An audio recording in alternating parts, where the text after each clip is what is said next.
Hey guys, it's SteelKidGaming here, and today I am back with another scripting tutorial, and today I am going to be talking about :IsA. Now, just a quick overview of :IsA. It's basically checking a part's class name. So I'm not sure if you can see it, but right here it says class name and then whatever it is. Now this is usually useful for finding objects or finding things. Maybe if you this is actually most commonly used in an if statement, but um, when you use it, it's usually for finding a certain group, maybe, because basically parts. I believe unions. I'm not quite sure, but sometimes there's cylinders and maybe they have different names, but you want to maybe select both of them somehow. So then you can just use class name, or sorry, use IsA and then put their class name in. So I am going to show how that works. So I'm just going to make a part right here. Let's just do that. And what? I'm actually not as familiar in general, but let's add a sound. So as you can see in when you have sound, it says class name sound, and if you check in part, you can see that class name is part. So there's kind of different categories, you could say. So if yes, I'm actually going to script today. Holy cow, what a surprise.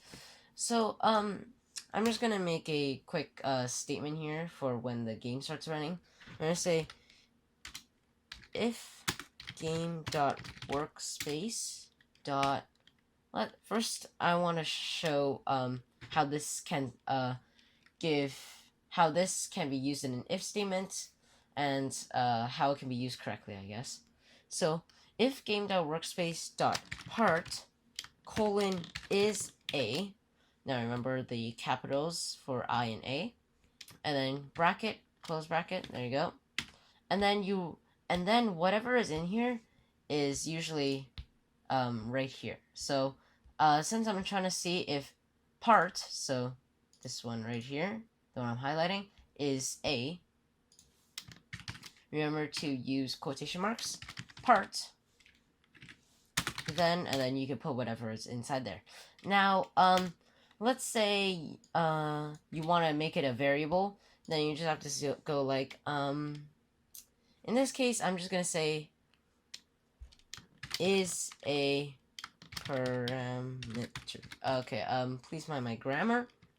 Anyways, and then let's just put a string value in, the one we've put in part.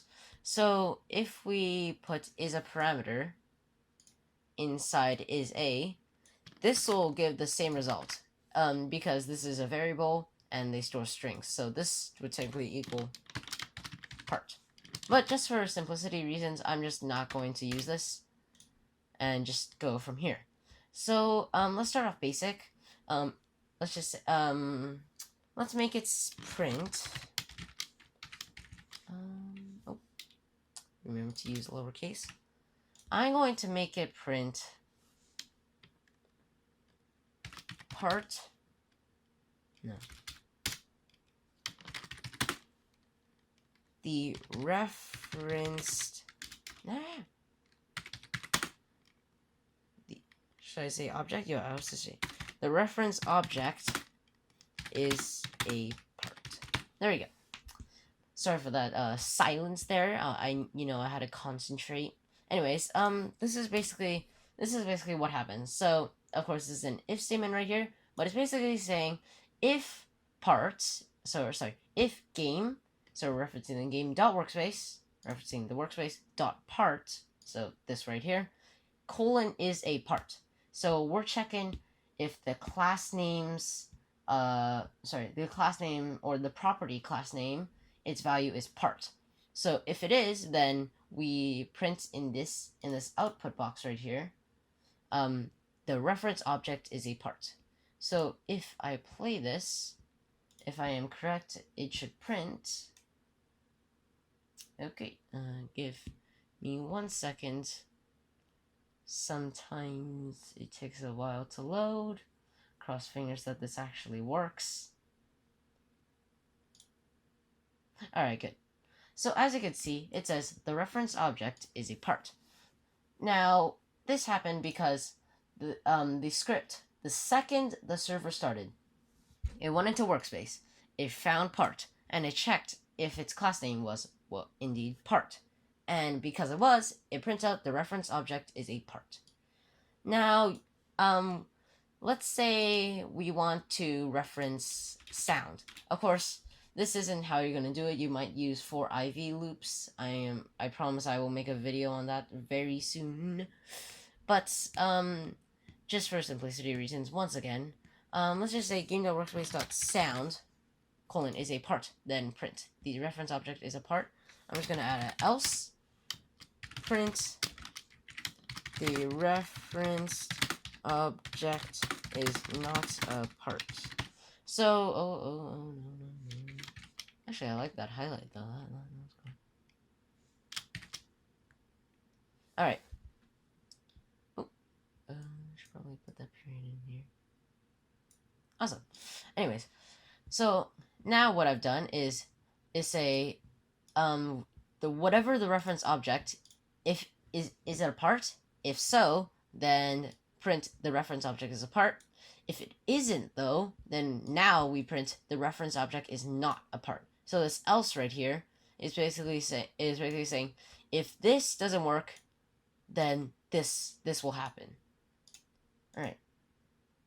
So if we play, because it's checking sound, it says, sorry, the reference object is not a part. Because it, of course, checked it went to workspace, it found sound this time, but it went, hey, its class name isn't part, it's sound. So then it did not print this, and instead went to the else and printed this. The reference object is not a part. Now, we can actually do the same for baseplate right here. So if we go game.workspace.baseplate, is a part, then, because it doesn't just have to be, the name can be different, but its class name can never be changed. As you can see, it's kind of grayed out here because, well, you can't change it.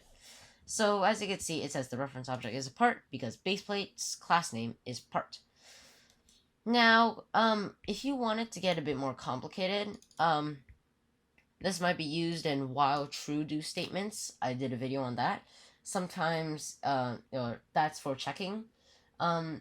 For 4 IV loops, it might get a bit more complicated, but it's actually very useful when you're trying to find a group of something per se, not just one thing.